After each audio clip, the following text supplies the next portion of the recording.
राजधानी recording studio Belwatia.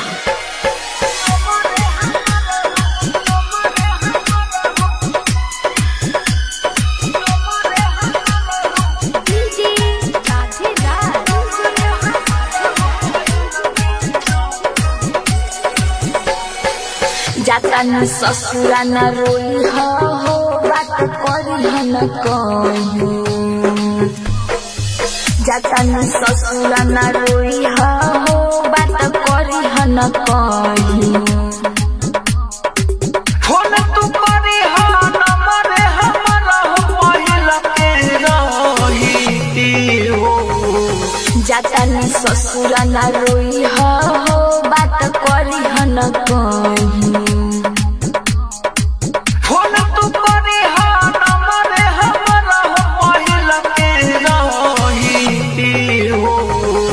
जाता नी ससुरा न रोई हो बात करी न कहूँ।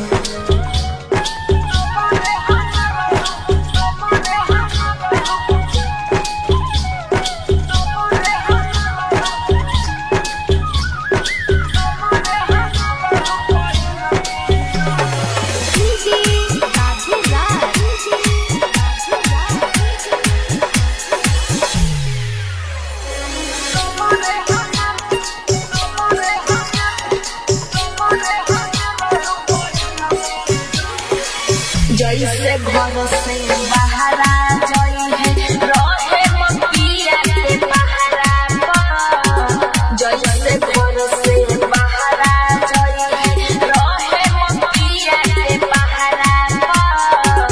शाम सुबह सुनी लगूबे और फोन हम तहरा पर। दिल के बात हम कहतानी सही सही।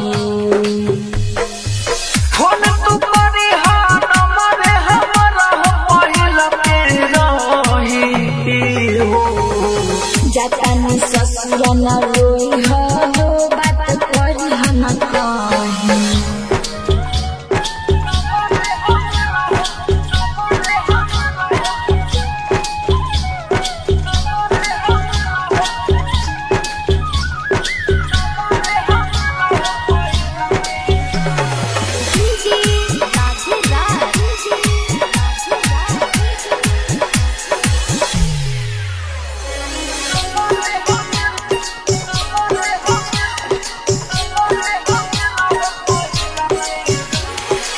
लकियनी पूजा कहेली हो कि तू नाराज हो।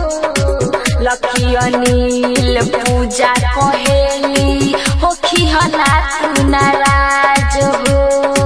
राहुल राजधानी नैना से पानी गिरे नदी तू आज हो। दिलावा करब दुखी तो कोई न सही।